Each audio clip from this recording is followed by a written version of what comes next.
Assalamualaikum warahmatullahi wabarakatuh. Halo teman-teman sobat makan minum, kajian umum, kenali diri dan jasmani rohani.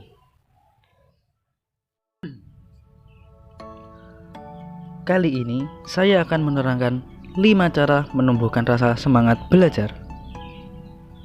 Tugas utama pelajar memang belajar. Tapi sebegitu semangatnya kah kita melakukannya setiap hari?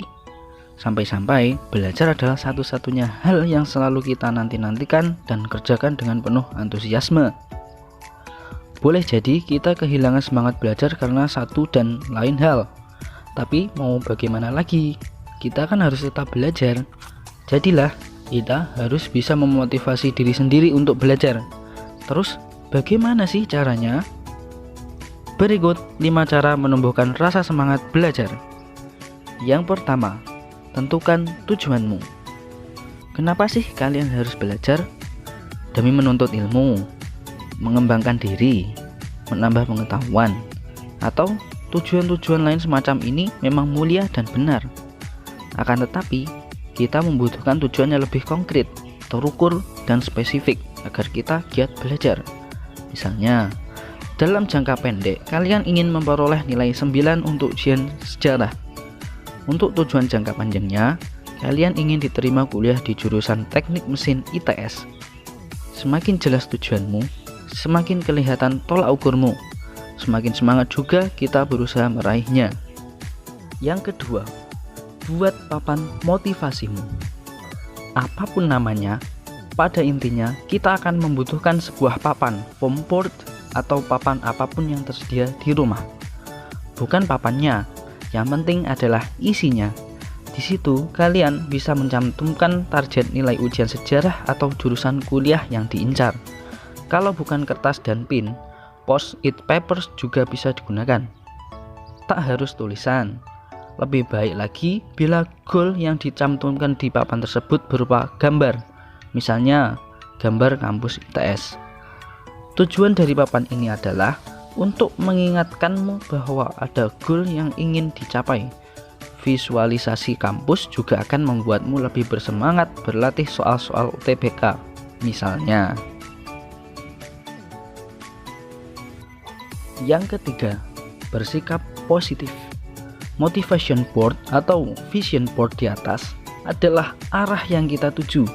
Setiap kali gangguan datang, misalnya rasa bosan atau lelah, kita dapat memandangi papan tersebut hingga memperoleh suntikan semangat untuk kembali belajar.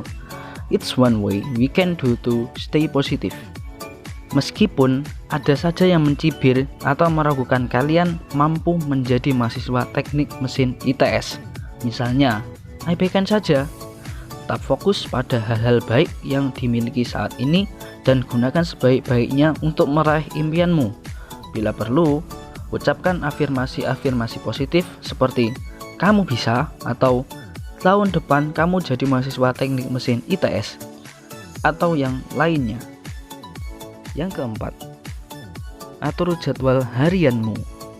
Bukan hanya jadwal belajar yang harus diatur dengan seksama, tapi jadwalmu untuk rileks juga perlu diperhatikan. It's about balance. Kalau terlalu lelah belajar 12 jam hari ini tanpa sempat main game favorit sama sekali, esok hari kita akan menghadapi rutinitas belajar dengan enggan. Sudah ada banyak aplikasi yang dapat digunakan untuk membantu kita mengatur jadwal pribadi. Kalian bisa mencarinya di Google Play Store atau App Store. Yang kelima, pilih teman dekatmu. Bukan berarti kita berteman demi keuntungan tertentu, tapi kebiasaan teman biasanya menular pada orang-orang di sekelilingnya. Nah, kalau kita ingin punya semangat belajar yang stabil, teman-teman yang senang belajar dapat membuat kita belajar dengan hati yang lebih riang dan ringan. Kalau kalian lebih suka belajar bersama, kalian bisa belajar kelompok dengan jadwal yang rutin. Hasil belajar mandiri bisa didiskusikan, didebatkan, atau bahkan diujikan saat belajar kelompok. It's your class, so make it fun, it's your own way. Tentunya, kalian dapat menambahkan trik yang sekiranya dapat diterapkan sendiri selain kelima tips di atas. Yang penting, Jangan letih untuk terus belajar, karena sejatinya dalam hidup kita semua berada dalam proses belajar untuk menjadi lebih baik lagi setiap harinya. Sekian dari video ini, semoga bermanfaat untuk teman-teman semuanya. Wassalamualaikum warahmatullahi wabarakatuh.